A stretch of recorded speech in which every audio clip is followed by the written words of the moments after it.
96.3 WHUR sounds like Washington. Hey, welcome everybody. I'm Frank Ski, WHUR at home. It's the Friday night Frank Ski happy hour. And I'm super excited because this is my first time that I get to spend happy hour with you guys. So I'm super excited.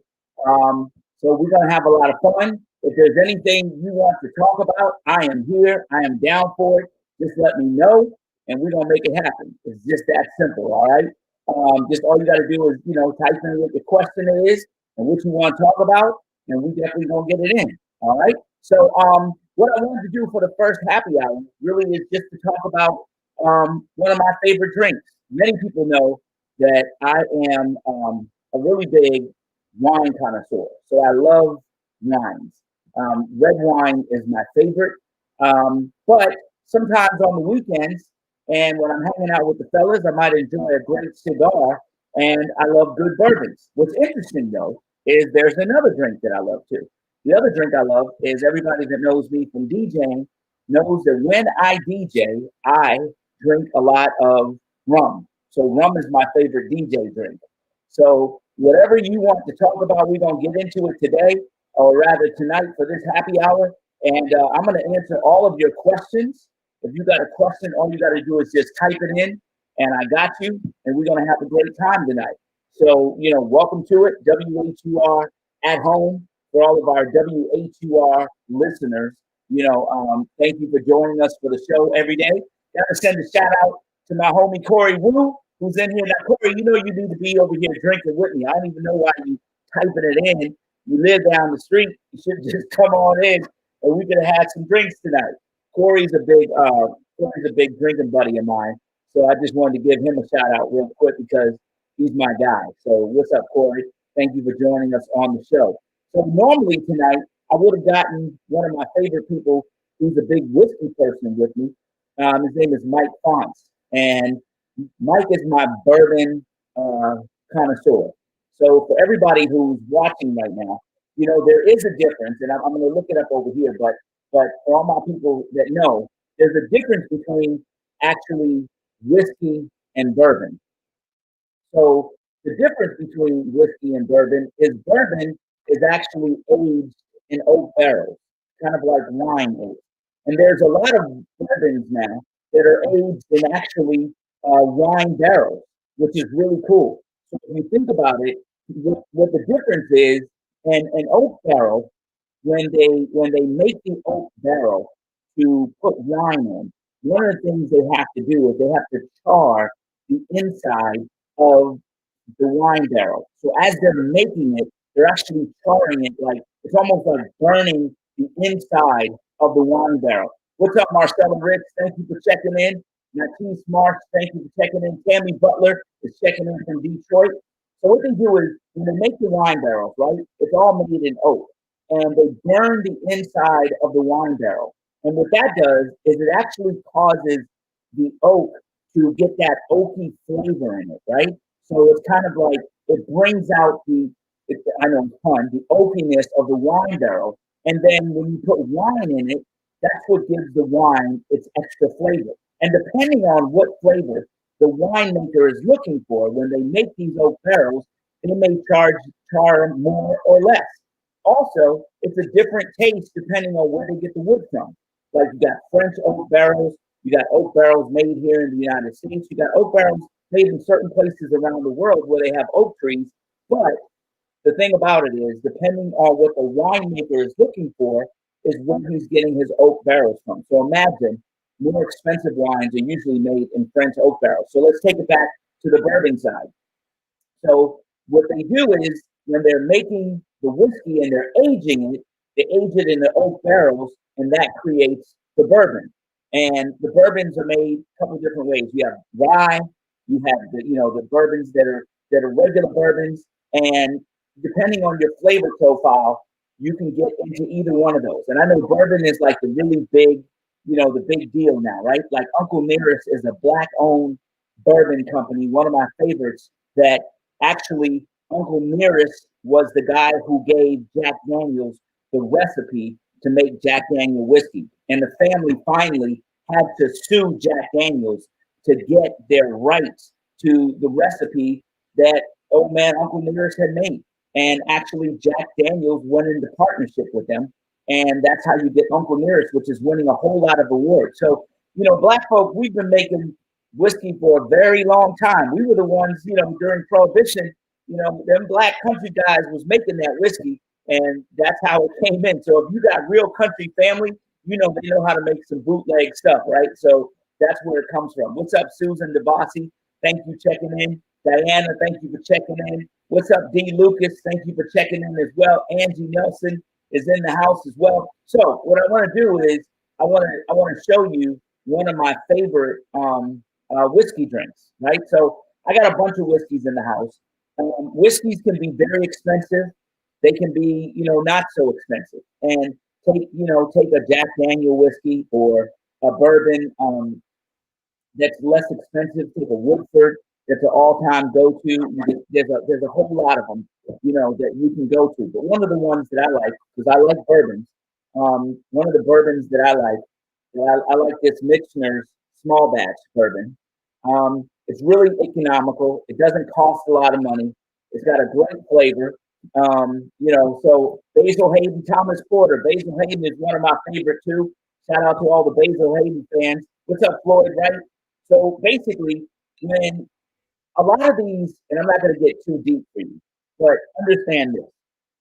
A lot of bourbons and whiskeys are made in the same place. Okay, I know that sounds crazy. But these whiskey houses that make these whiskeys, you got to understand, it's different than wine, right? Because wine, you have to grow the grape, and then after they grow the grape, there's only so much yield they can get. So there's only so much wine you can make, right? And then that's it. So wine becomes more expensive sometimes because the yield is smaller. But when they're making whiskey, and I'll go here and I'll give you the term of what is it that's whiskey? What constitutes making a whiskey? Because this is very important for you to understand as you go out, right? So it's made from fermented grain mash, various grains, which may be malted, used in different varieties, including barley, corn, rye, and wheat. Okay? Here's the thing. Do they ever run out of any of those ingredients? Right? Think about it. Grains, tons of grains. Think about it. What, barley, corn, rye, wheat? They never run out of that. So the people that make whiskey, they can make so much of it, but they don't want to make a whole lot because the more they make, the less they have to charge to get rid of it. And they don't want to do that. So they want to keep their price at a certain point, right? That's economic 101. You only make a certain amount to keep the price where you want it, right? So if your price to make a whiskey, a bottle of Jack Daniels is $20, that's all they want to make. $20 worth of Jack Daniels. And then next year, they got to get another batch and another batch. So if they can make as much as they want to make, what happens to all the other whiskey that they could be making? Well, guess what? Very easy. They sell it. Yep. They sell it to another brand that comes and puts their name on it. And it might be a little bit different. The next brand may say, oh, we want to age a little bit more, a little less, put a little bit of this, put a little bit of that in there. And that's how they do it, right? So look up Lewis Wilson. Let's make some Georgia moonshine. Absolutely, man. So Michael Sherrod, thank you. So the difference is a lot of these whiskeys and bourbons are made in the same factories, right? So I just wanted to let y'all know that, number one. So again, this is a Michener's small batch, and they're a Kentucky bourbon, straight out of Kentucky. I love the great flavor on this one, but I could have picked 10 others if I wanted to. But the drink I want to make for you is called an old fashioned. And the reason why I want to drink it is because, ladies, this is a whiskey drink you guys can make too. Okay? So this is what I want to tell you. So when you're making an old fashioned, you go to a restaurant and you don't want to drink the foo-foo sweet drinks, right? You don't want to drink something that's too sweet because, you just don't want that, right? You want something that's cool. So you're going to get a bourbon. So maybe the bourbon straight is too hard for you. So you want to make something that's a little smoother, something a little bit easier to drink. So when you go to a bar, especially a craft bar, they'll make an old fashioned. And what they make an old fashioned with is they'll take bourbon like this, and they'll take some simple syrup like this. This is a simple syrup, right? And back in the old days, when they first made old fashioned, all they did was put the whiskey and they take a little bit of bitters. Bitters have been around forever. This is bitters. I know a lot of y'all probably see bitters and you're like, what is that on the shelf, right? So let me explain what bitters are, right? So bitters are actually flavoring for drinks.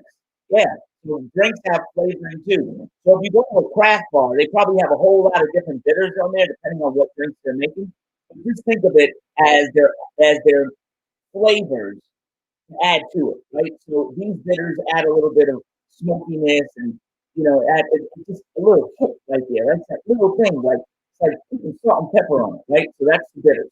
So in the old days, they would take the bourbon and they put the bourbon in a glass with some bitters and a sugar cube, and they muddle it up.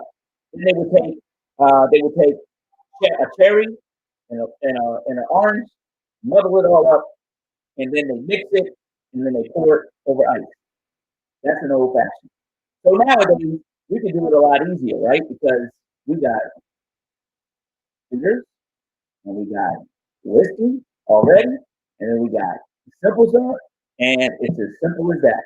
So you take really the ingredients. What I say it is, you take about a shot and a half, which is a drink of of bourbon, and take a little bit of bitters, like a couple splashes of bitters, and then you take your simple syrup, put a little simple syrup in there, and it kind of takes the edge off of the whiskey, and it's really smooth. So a lot of times they'll do what they call like a smoked bourbon. They'll have this like glass, and they'll take a wood chip and they'll char the wood chip in the glass and get all smoky, and your drink is in there, and then the smoke gets into your drink, and it tastes all smoky. This is for my craft drinkers that go out and drink all the time. So you guys can do that. So for me, because I drink a lot of bourbon, I know what a shot looks like. Like many of you all my people that are checking in, you know what a shot looks like. So you take it, and what I like to do sometimes for an old fashioned is I'll get an ice ball, and you can make ice balls now really simple. A lot of the liquor stores or a lot of the specialty stores, they'll have the ice ball frames. They're like plastic, and you put the ice, you put the water in them and freeze and mix a little ball, and it's a cool presentation. When you go to a really good bar, they're gonna have ice balls. You go to a cheap bar, they're not gonna have it, and you really don't want to make a bourbon or an old fashioned a lot of times with cheap ice because it melts down your drink, and you really don't want you don't want that. So an ice ball actually stays and it doesn't melt as fast, and that's what you want: ice that doesn't melt fast. Interesting enough, now they have these steel balls about the same size that are made out of steel, and you freeze them and they get cold, and you can reuse them over and over again, which is like really funky and cool. So real quick, I'm gonna make it for you right in front of you, right? To show you how we do it. This is the ghetto fabulous way to make it at home, right? Take your little bitters right here, right? Happening. You put little bitters on top, and it gets brown in there. You see it getting brown. Then you will take a little bit of simple syrup, which is very simple to get as well. The sugar cube is cool if you like the sugar at the bottom of your glass. Take a little bit of simple syrup, pour it on top, right? Take a little stir, and I just stir it up. Now you could make it and don't put it on the ice. Sometimes I learned one time that if you pour like the bitters or the simple syrup on the ice, it kind of freezes real fast and it makes it last longer. That's cool too. But there it is, classic old fashioned. So when you go and you're going out, like this looks smooth, like it looks like cool, looks like you got some class and style, right? If I had a cigar, if I wasn't in my studio, you're gonna have a cigar, or you sit outside. And I love sitting outside with a good old fashioned with some friends and sitting back and enjoying myself. So if you guys got any questions, I'm gonna enjoy this. We're gonna drink a little bit. Got a whole lot of people checking in. All right. Let me see. Michael Surard. Yep. What's up, baby? Patricia Taylor. Uh, what's up? WL station. What's happening? I got Victoria Alford. She's checking in from Sacramento, California. Welcome. All right. So you got questions, you can check us out. And I don't know how to bring people on this format. I would have, but I don't know how to do that yet. So we're going to learn. We're going to bring some people in. I'm going to do this like every Friday. Just hang out with you guys. Maybe make some drinks. Maybe next week I'll get some wine out and get some wine recommendations from you guys, some stuff you like. But, we just do it like that. So, anyway, ooh, that's good. Woo! That's a good drink. That is a good drink. You're probably thinking, this alcohol. No, seriously, that's a good drink. That's a good drink. The bourbon Danielle, Danielle, this is just a Michener's small batch bourbon. Sometimes I like the small batch bourbons better. Sometimes I like that. And so Floyd wants to know if I'm going to play any music. I don't know if I can play music because the problem is we're also streaming on Facebook, and Facebook will catch us if we play too much music. So I just wanted to let you know that. I can play music that Facebook don't have, but yeah. No, that's good. Yep. That's some good stuff. Yep. So any other questions y'all got? Thank you, Tracy Lightfoot Anderson. Welcome back to the DMV. Yep. Hey, Virginia, what's happening? Let's get this party started. What's up, Sharon? Get this party started. Grown and sexy. Absolutely. Yes. Let me see. I like this. So I got to find out because I want to. Actually, I'd love to come on here and DJ with y'all. You know what I mean? Play some music and have a good time. But I just know that sometimes Facebook gets a little funky. So I don't want them to cut off our feed at any time. And next time we do this, I'll bring some people on and we can hang out with each other. We'll bring some people on and hang out and talk some trash and do a whole lot of good stuff. So whatever y'all want to talk about, I got you.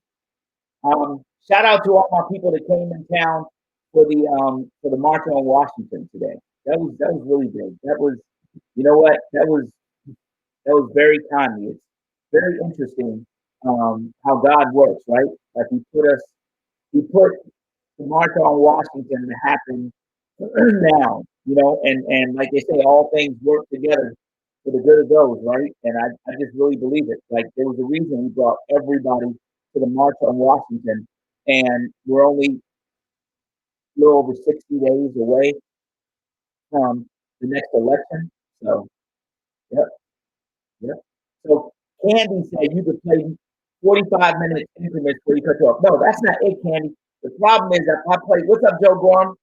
Some songs, they will bootleg me. They'll cut me off if I play a song because the artists aren't getting paid to have their music played. So that's like a copyright issue at Facebook. What's up, Carlton Coates? How are you, man? What's up, Carlton? Yep. As y'all know me. Y'all know me. I would put it in the mix in a heartbeat. Yep. Absolutely. So what y'all doing tonight? So what are y'all doing? Y'all looking at me, but what are y'all doing tonight?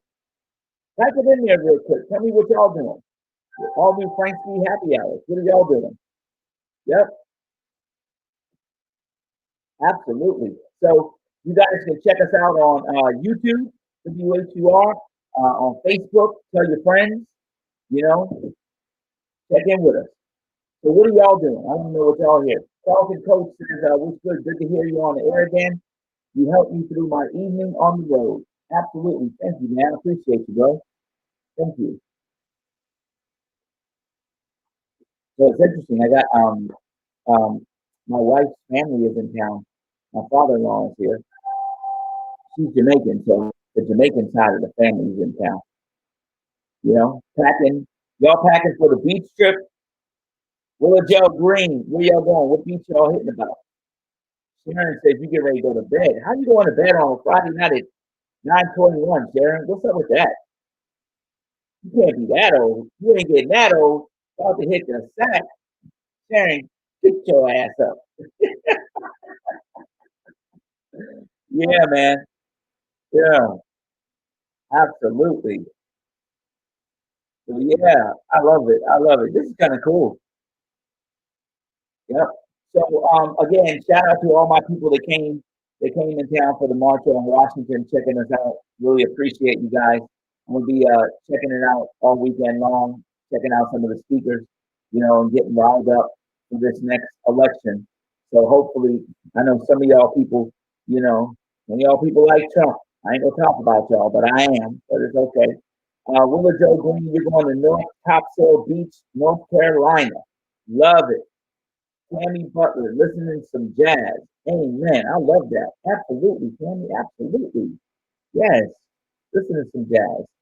In the backyard, in the hammock, sipping on sangria and watching my hubs and cubs toasting s'mores. Nice. I like that. All right, y'all. She said my toasting s'mores. I'm gonna pull up some music, see what we can do. I don't care. Why not, right? Yeah, why not? I can play music, though. I can play some music. What y'all like to hear, though? You know? Sharon Davies says, I live in the sticks and nothing is moving but the cows. Wow.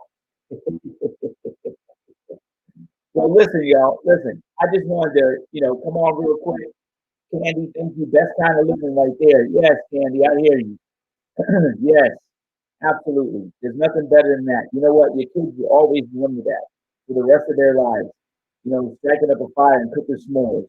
Nothing better than that in the whole world. But listen, thank y'all for joining me again as we made old fashions tonight. Next week, we'll get on the wine, talk about the wine. Hey, wife, you want to say hi to everybody? My wife is scared to get on. You want to say hi? No, they can't see you here. You want to say hi? Huh? You want to say they know you exist. This is wifey, everybody. Yep. So look, she's walking off real quick. She always say, "You don't shout me out." Then I tell her, "Come on." She don't want to come on. See how y'all women do? Always, always complaining. Anyway, yeah, y'all. So on that note, I'm gonna wrap it up. Thank y'all for joining me, and enjoy your evening. And again, thank you so much for listening to the Frank Ski Show with Nina Brown, 96.3 WHUR. Sounds like Washington. Yes, love it, love it, love it, love it, love it.